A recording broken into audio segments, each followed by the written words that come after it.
कोहिमा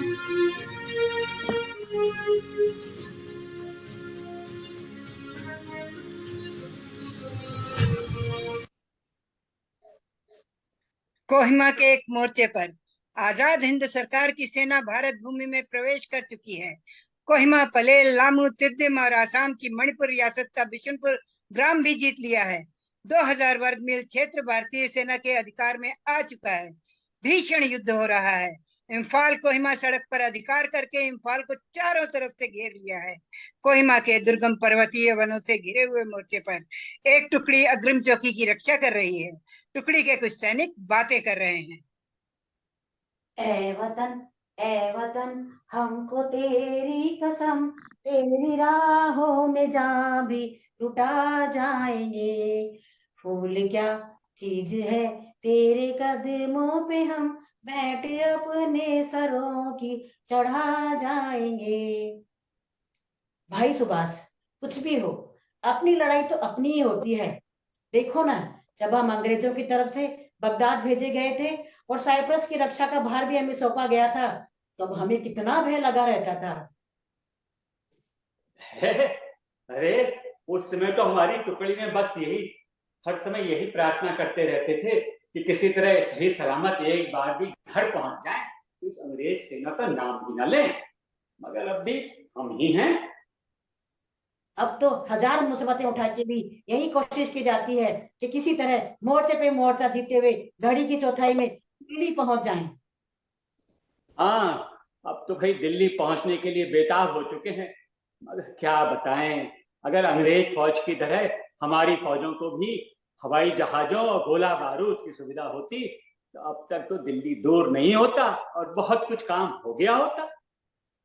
गोला बारूद यहाँ तो तुमने देखा ही है, कैसे कैसे विकट पहाड़ों में से रास्ते बना बना कर हम लोगों को पैदल ही चलना पड़ा है कि अंग्रेजी की जापानी अधिकारी भी दंग है।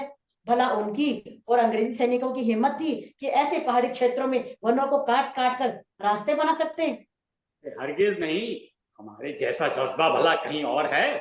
याद है ना वो गाना, सुभाष का ये कहना है, चलो दिल्ली चल कर रहना है। हाँ, हम दिल्ली दिल्ली जाएंगे, अपना हिंद बनाएंगे। हाँ, दिल्ली दिल्ली जाएंगे, हम अपना हिंद बनाएंगे।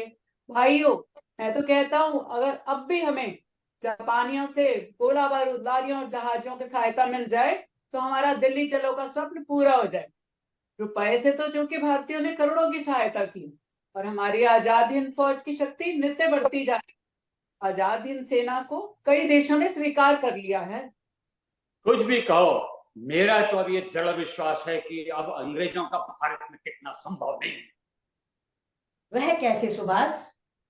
कारण तो स्पष्ट है, क्योंकि युद्ध आरंभ होते ही कांग्रेसी मंत्रिमंडलों ने तो अपने इस्तीफे दे दिए। क्यों, क्या हुआ?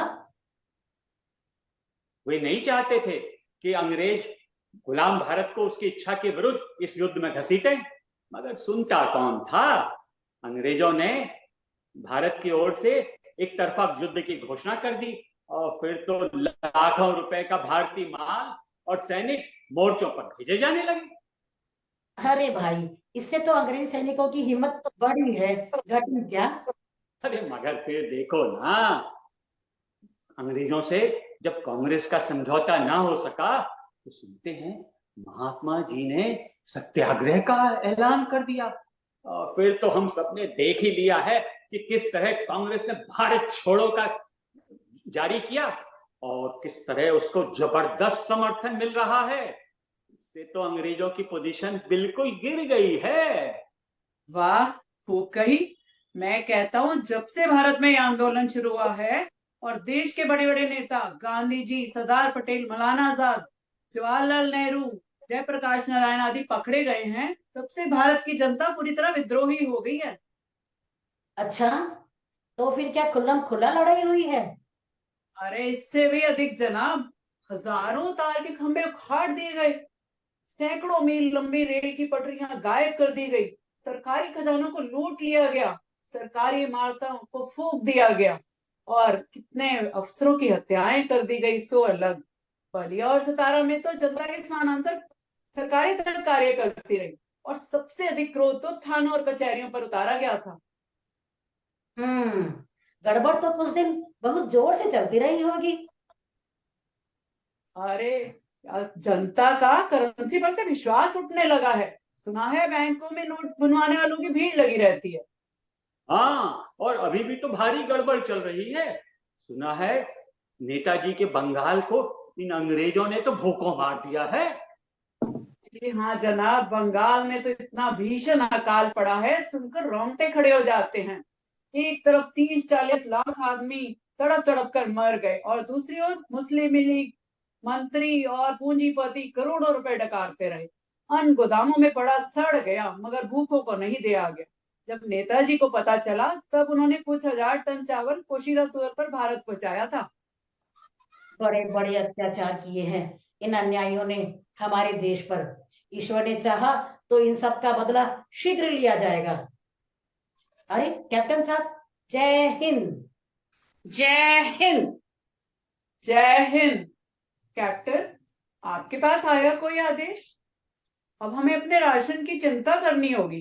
कल शाम को ही राशन समाप्त हो चुका था और सिपाहियों को सिर्फ 2-2 छटाक चने दिए गए हैं और सिग्नलिंग कोर पर तो चने भी नहीं पहुंच पाए।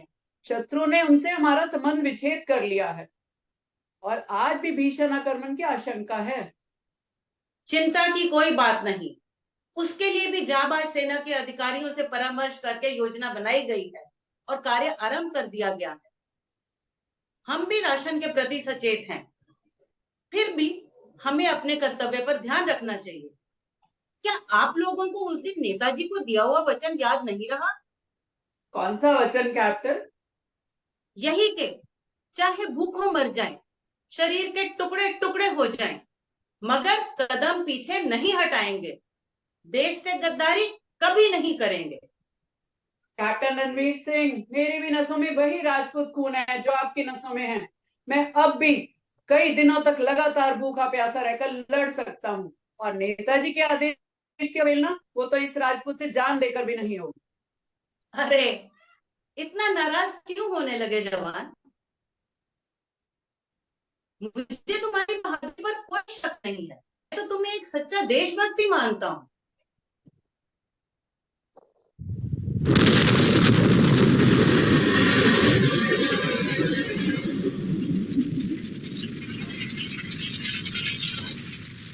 जाबाज सेना ने मोर्चा जीत लिया। सूरज बन कर जग पर चमके भारत नाम सुभागा। जय हे जय हो, जय हो, जय जय जय जय हो। जय हिंद, जय हिंद, जय हिंद। जय हिंद कैप्टन। कहिए, हमारी अंत में योजना सफल रही ना? हमारे जाबाज सैनिकों ने अंग्रेजी सेना के बढ़ते कदम को रोक दिया और मोर्चे पर अपना अधिकार कर लिया। शाबाश कृष्ण, मैं आपके जाबाज सैनिकों का बड़ा आभारी हूँ। यदि आपके सैनिक अपने जान पर खेलकर बारूदी सुरंगों को बांधे हुए उन टैंकों के आगे लेटकर अपने उन्हें बर्बाद नहीं कर देते तो आज शायद शत्रु हमसे यह मोर्चा छीन लेते। हाँ, मगर मुझे उन सैनिकों को बहुत अफसोस है। उनमें से कोई भी 13 वर्ष से अधिक का नहीं था। फिर भी उनमें देश प्रेम का इतना ज्यादा जज्बा था कि जिसका उन्होंने अपने प्राणों की बल देकर पूरा किया। रामेश्वर रामेश्वर तो अपने माँ बाप का इकलौता बेटा था। धन्य है वो माँ बाप जिसने ऐसे सपूत को जन्म दिया। मैं उनको शत शत नमन करता हूँ।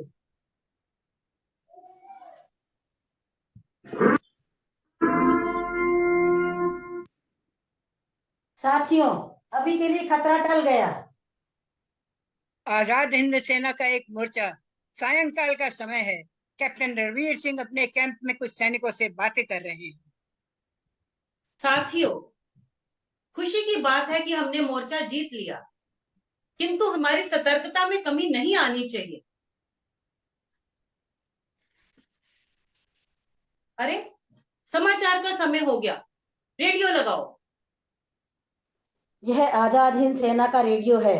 अब आप समाचार सुनिए। रूसी सेनाएं जर्मनी में घुस गई। भारतीय व अंग्रेजी सेनाएं जर्मनी की सीमा पर तेजी से बढ़ रही हैं। भाई हमीद, अगर अपने वायदे के मुताबिक जापानियों ने ठीक समय पर हमारी फौजों की मदद की होती तो बरसात आरंभ होने से पहले हम ऐक्याब और इम्फाल पर अधिकार कर ब्रह्मपुत्र पार कर लेते और हमें हरगिज मणिपुर से अपने कदम पीछे नहीं हटाने पड़ते। कैप्टन रणबीर सिंह, आपका ख्याल बिल्कुल दुरुस्त है। वह एक ऐसा मौका था जब दुश्मन बिल्कुल कमजोर था।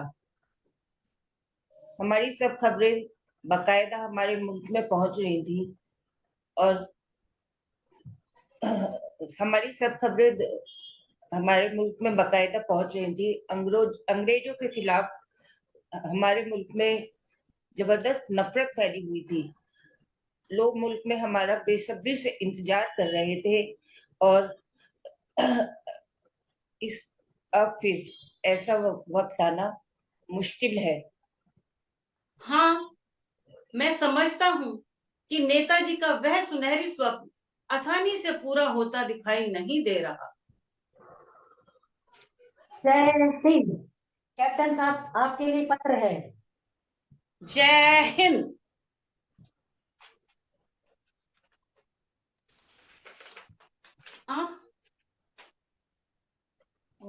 क्या हुआ कैप्टन? कहिए, कोई विशेष आदेश है क्या? पत्र पढ़ते तो आपके चेहरे में हवाइयां सी उड़ने लगी। कैप्टन, कोई पोशीदा बात है क्या? आप तो पत्र पढ़कर बिल्कुल ही चुप हो गए। हमीद, ये तो पासा ही पलट गया। मन की बात मन में ही रह गई। अब क्या होगा? हाँ, क्या हुआ? जल्दी बताइए कैप्टन। कृष्ण, जिस बात का खतरा था वही सामने आई। हिटलर की आत्मा भी जिस महाविनाशकारी अस्त्र का प्रयोग करते हुए कांपती थी, अमेरिका ने उसी अस्त्र का प्रयोग करके लाखों प्राणियों को कुछ मिनटों में ही सदा की नींद सुला दिया। कैप्टन, मैं कुछ समझा नहीं, साफ साफ बताइए। अमेरिका ने जापान के नागासाकी और हिरोशिमा टापुओं पर एटम बम छोड़कर उन्हें मिनटों में बर्बाद कर दिया और जापान ने भी हथियार डाल दिए। है? क्या कहा? हथियार डाल दिए? अफसोस। इतना ही नहीं, और भी भयानक सूचना है। और भी भयानक? वह क्या कैप्टन? खबर आई है कि जर्मनी पर मित्र राष्ट्रों ने अधिकार कर लिया है। हिटलर लापता हो गया है। मसोलिन, उनको तो गोली मार दी गई है। गोली मार दी गई? यह तो बहुत बुरा हुआ। अब क्या होगा? नेताजी के सारे मंसूबे अधूरे रह गए। हिटलर के जर्मनी का अंत बहुत बुरा हुआ। हमें अब क्या करना होगा कैप्टन? आजाद हिंद फौज का क्या बनेगा? क्या हमारे जवानों की बलिदान व्यर्थ जाएगा? साथियों, ये समय है बिना किसी चिंता किए अपनी बहादुरी का सबूत देने का। नेताजी का आदेश है कि हालात के मुताबिक जो मुनासिब पाया जाए वो किया जाए, किंतु देश पहुंचकर हर आजाद हिंद सैनिक को कांग्रेस के आदेश को पालन करते हुए देश सेवा कार्य में लग जाना चाहिए। इसलिए बिना देरी किए यहाँ से चलने की तैयारी करो। जी कैप्टन, हम सब तैयार हैं। जो हुकुम कैप्टन। आगे बढ़ो साथियों, इनकलाब जिंदाबाद। जनाब, पूरा मुल्क आपके साथ है। मैं बहुत बेसब्री से भारत जाने को तैयार हूँ। इनकलाब जिंदाबाद, इनकलाब जिंदाबाद।